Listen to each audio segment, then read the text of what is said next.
Hello everybody and welcome to my YouTube channel, Art Classes My Way.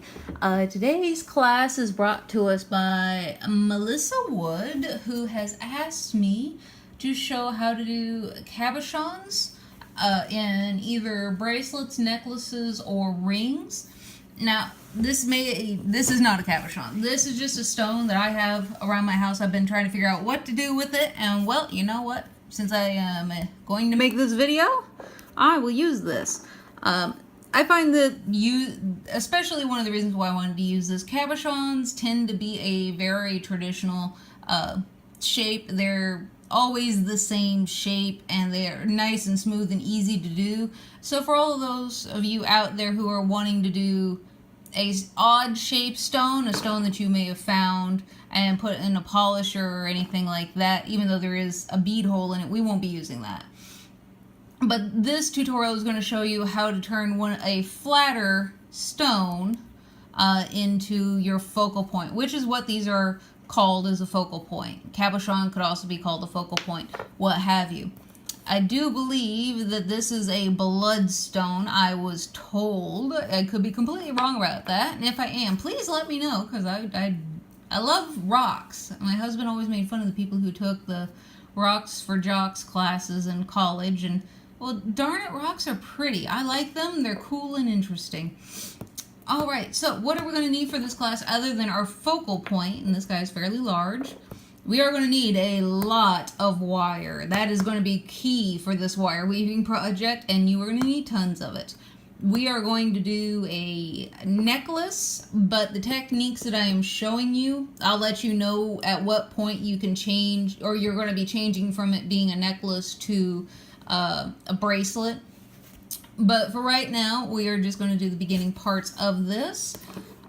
And so we are going to need a lot of 16 gauge wire. That is going to be our base wire. And you are going to need a lot of either 26 or 30 gauge wire. You're also going to need your masking tape. Be ready with that. And you are also going to need some nippers for this particular video to get started. And so what you're going to do is cut yourself a length of wire, and the first length that you do, you are going to want it to be huge. I mean, there is going to be tons of this left over, because all the leftover, the more leftover you have, the more excess you have, the more decorative elements that you will be able to put in your piece. So that's pretty important. So you're going to cut yourself, for this project, 3 wires. You can have one be longer than all the others, but you're going to need a lot. So I have a set of, this guy is probably about 1.5 feet long. And I have 2 of them 1.5 feet long, and I have another one that's 2 feet long. So to start off with this first wire, what we are going to do, and this is probably the only time where I use colored aluminum.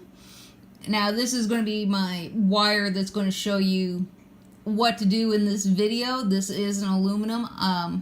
Actually, this is my last piece of 16 gauge aluminum.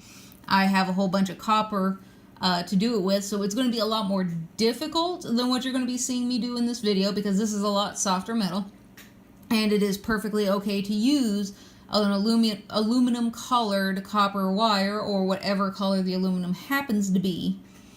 I am just using it in this part for speed of video sake.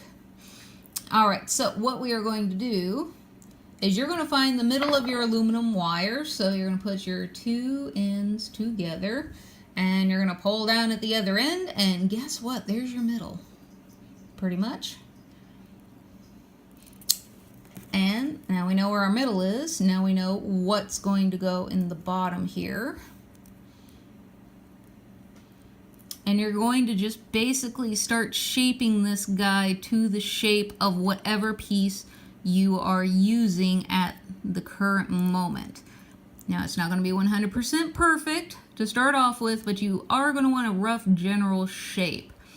And see, even with aluminum, I am still having some issues. So this is not as quick and speedy part of the project. Don't worry about that. It is going to be fine, but this is not quick, so do not rush this part. So You're just going to be folding him over and giving him the same general shape as your focal point. You two crisscross.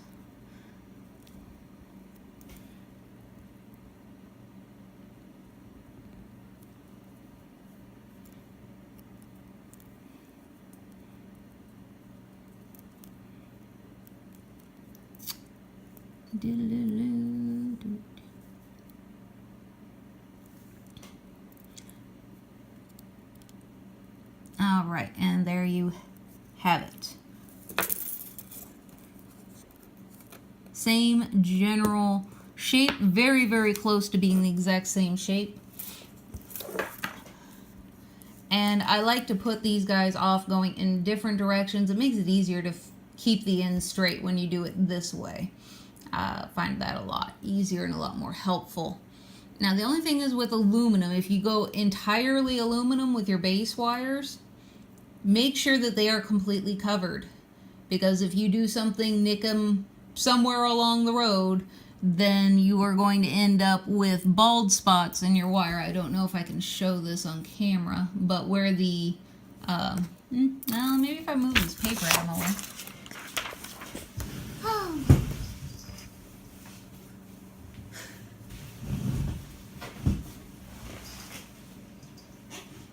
Let's see if I can't find, there we are. So you can see where this guy has been nicked at some point in time, and you can see where this copper is flaking off. That's why for this video, this is just like a practice wire. But wherever the aluminum is showing, wherever it could possibly get nicked while being worn, what have you, this is one of the reasons why I only use aluminum for earrings, for lightness sake. I do not use aluminum for bigger projects like bracelets and necklaces anymore because of this. And there's nothing that you can really do about it. And it'll only get worse as time goes on. So now you got your general shape. Guess what? You get to do it 2 more times. But you're basically going to be shaping the wire to this one, and then the next one's going to be shaped to the second one, and so on. So however thick you make this, however big you want to go, that's basically what you're going to be doing there. So once you get all 3 of your wires shaped,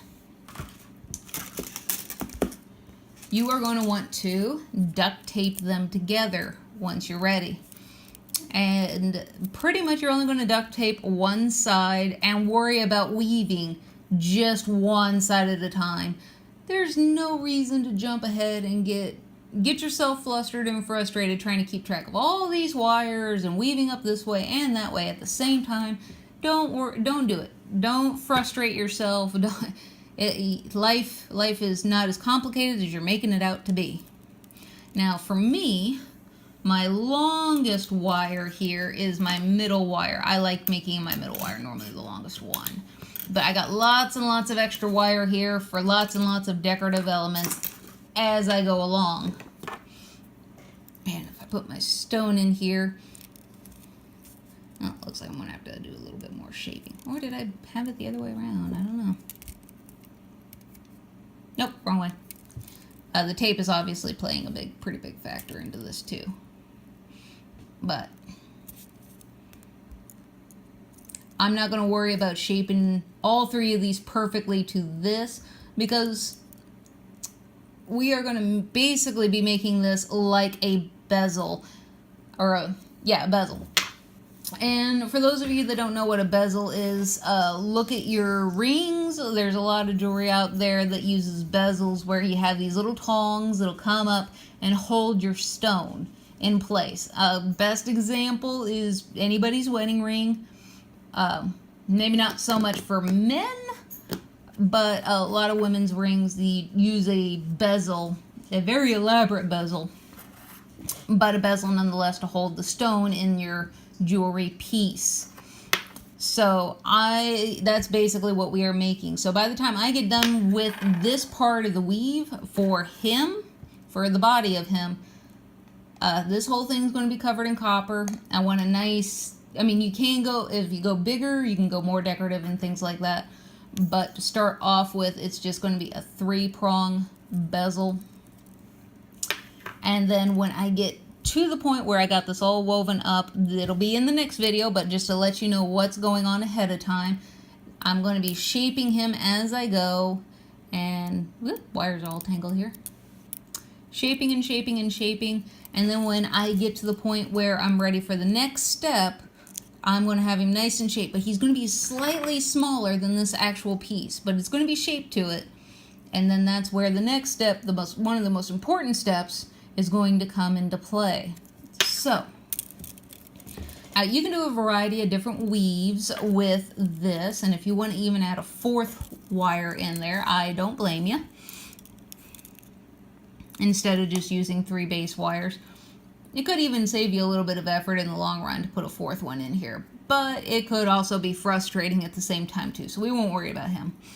So for this weave, 26 gauge here on a spool, I want to make sure I give myself a lot of tail here. So that way it's nice and easy to keep a hold of this. And I'm going to start weaving this part right here, the middle. And then I'll add another wire going in the opposite direction later. And if you watch my bracelet making video that I've already made, it's a 3-parter. On that one, I tell you a little bit more about how to add a wire. But basically, if this wire snaps on you while you are doing your weave, so say it's snapped off around in here, what you are going to want to do is either unravel it to a point where it is in between one of your guide wires, somewhere in between them. So let's say I've unwound mine and now it's sticking out of my piece right there in this. It's right in between those wires. I have just a little bit of tail. It's okay. We can cut that off. That's fine. As long as this wire is in between these 2 guide wires, it is nice and protected. It's very, unless somebody is actively trying to destroy what it is you've made, you're not going to have to worry about it too much. It's going to stay out of the way. It's going to be tucked away nice and neat. All you have to do is just put another wire on top of this and keep going. And sometimes, even if I have a tail bit left over, I'll fold it back and then add a wire and start doing, and then I'll cut all my little tails off at the end of my piece when I'm pretty much done with whatever it is that I'm currently doing. So, from here, I'm going to go up and around. There are all kinds of wire weaves out there. I'm going to use a different weave than I used for the bracelet making video. Now, if I was using all aluminum, I would choose a weave that would cover this entire thing to try to protect it from getting nicks and dings, and you saw what happened to that other piece of aluminum there. So I went around, and then I'm going to go up. Went around the first one. Now I'm back in the middle between the first and the second wire there. So it just went all the way around that wire. And now I'm going to go around my middle wire. Loop-de-loo.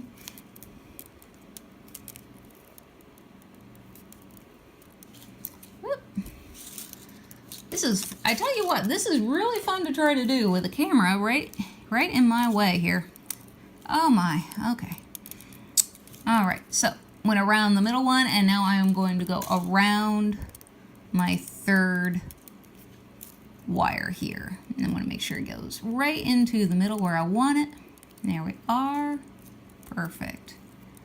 Happiness. Now once you get a few, probably by the time you get to about there with your project, we're talking like an inch, half an inch area, you could take this tape off and your piece is going to be a lot more stable and a lot easier to deal with. We just taped this off because trying to keep all these wires straight and they're all moving around and all these front ends just blowing in the breeze, which you can't see because that's off camera, it becomes a big pain in the tush.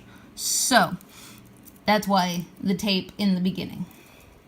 And I'm going to go back, I'm going to go over, I'm going to skip the middle, and I'm going to go over long one.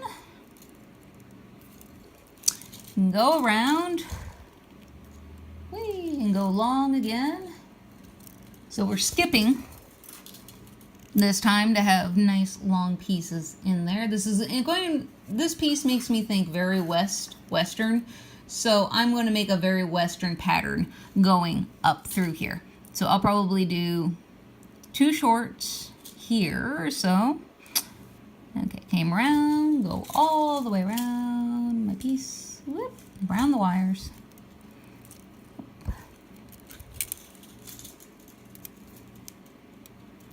And then around my middle one, just like the first one. And sliding down.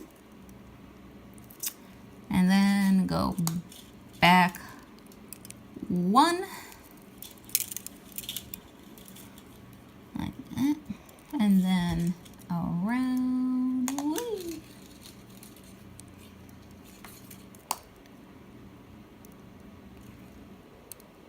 Around 1 and around 2.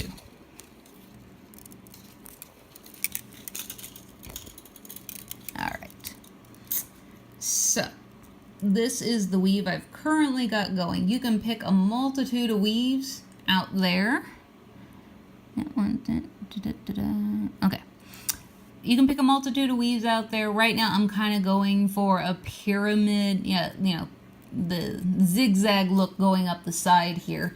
Now, most of this is probably, by the time I get to the end of it, most of this isn't going to be seen from the front, but it will be seen from the back. So you do have to really think about what you are making.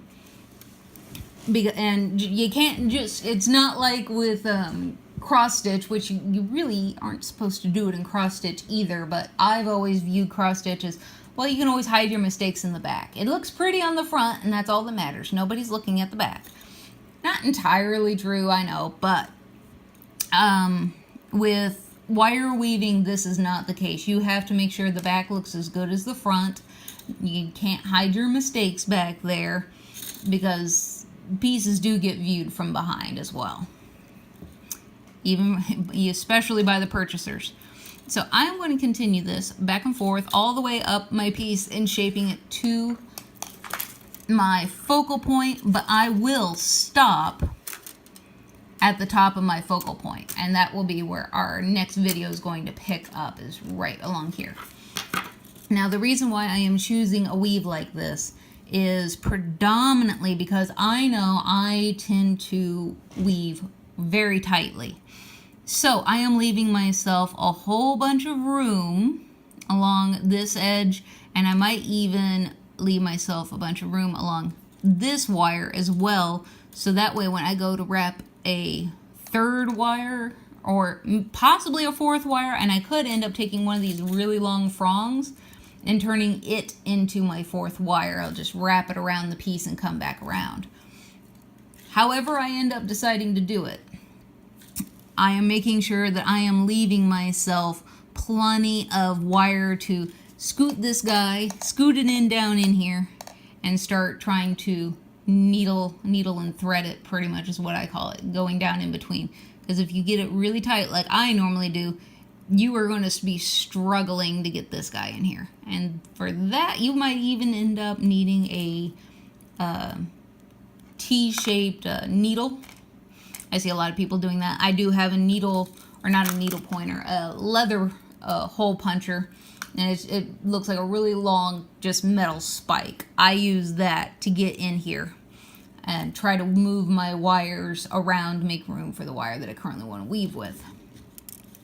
But to save myself a little bit of hassle and headache in the future, I'm going to try to leave myself some room here on these ahead of time for this part. So go ahead and get yourself in gear and move your way up your wire up until the point where, you know, where it would meet at the top of this. You want to get it up that far on both sides, and then you want to leave plenty of tail.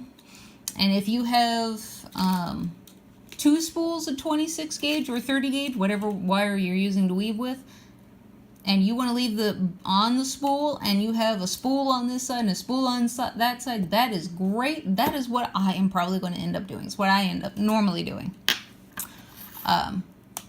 So that is another way to go about it. So I will end this video here. I will see you guys when I get up to this point here. Please like, subscribe, and comment, and definitely leave me comments on videos that you would like to see in the future, techniques that you would like to see displayed. I'm more than happy to listen to any suggestions. And please support me on my Etsy account. You have no idea how very, very helpful it is when you guys do that.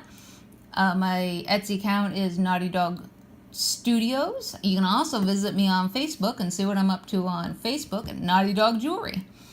And I hope you all have a wonderful day. Have a good one. Thanks for coming and hanging out, and I'll see you in the next video for this. Bye!